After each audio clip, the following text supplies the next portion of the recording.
Yeah, I mean, there's a lot coming out. Like I mentioned, they scrimmaged on Saturday. They had their second of two allowed scrimmages in fall camp, and Matt Rule talked to us after that, and one interesting thing we found out is that Gabe Urban was the number one running back right now, and that Ramir Johnson is the third down back, and um, kind of the interesting thing was that Anthony Grant, who everybody had penciled in as the number one guy, apparently has had some trouble holding onto the ball lately.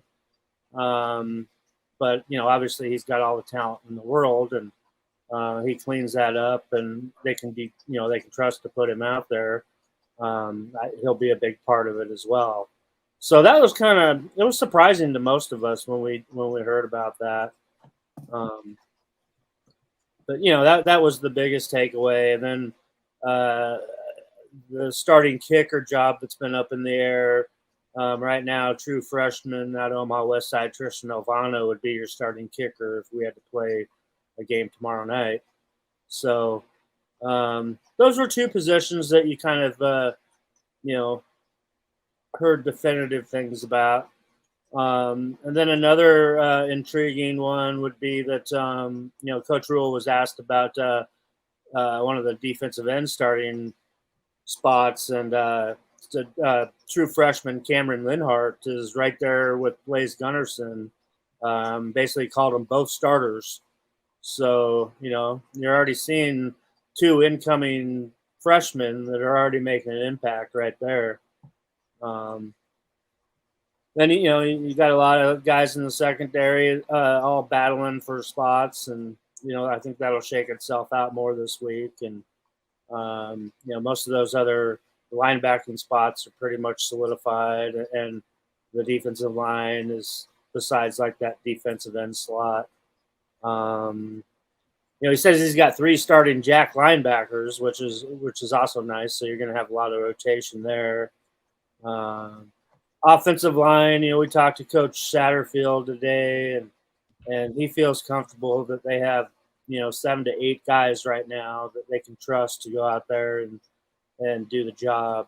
And we talked about the running back room. Jeff Sims obviously is the guy at quarterback, but Coach Rule also said that he feels comfortable either using Heinrich Harburg or Chubba Purdy. Both of those guys are neck and neck. That if something would happen to Jeff Sims, that he would be totally comfortable with either one of those guys in there. And then wide receiver, as we know, has been an interesting position with some attrition going on there as of late, and with Marcus Washington that's been banged up. You're probably going to be counting on definitely, when Marcus Washington's ready to go, and Billy Kemp, obviously, and Isaiah Garcia Castaneda would be your older guys. And, some of these younger guys are going to be forced into action, say like a Malachi Coleman and guys like that. Tight end, obviously, you got Thomas Fedoni and Nate Borkature.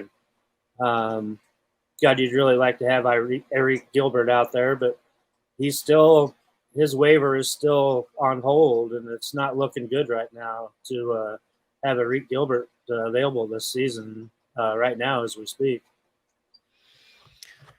We are 9 days away from the kickoff in Minneapolis, just about this time of night, probably about an hour away from kickoff in Minneapolis, and the much anticipated opener against the Golden Gophers, and another Big Ten opener for Nebraska. They've made a habit of that. Illinois 2 years ago, Northwestern last year, opening up against a Big Ten opponent and a Western Division opponent. So a big game right out of the gate for Matt Rule and company. And of course, right after the game, we will have post game right here at the Voice of College Football with Justin Adams. And Justin is swinging by to give us his takes on the Huskers. Justin, what's going on? How's everybody doing? Enjoying the show so far? Just kind of hanging out and still taking in the Ted Carter news. That was not the ideal thing to wake up to, but huge impact there. But again, it's not going to affect the short term too much with what we're going to see on the field next week in the season.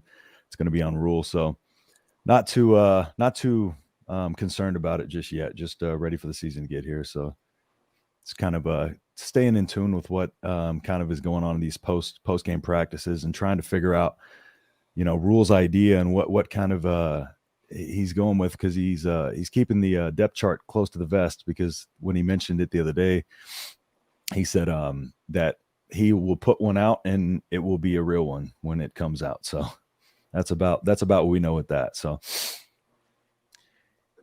yeah, and he joked that he'd never been asked about the depth chart more any other time in his career. I know. Yeah, that's definitely something that happens around this time every year, just nonstop.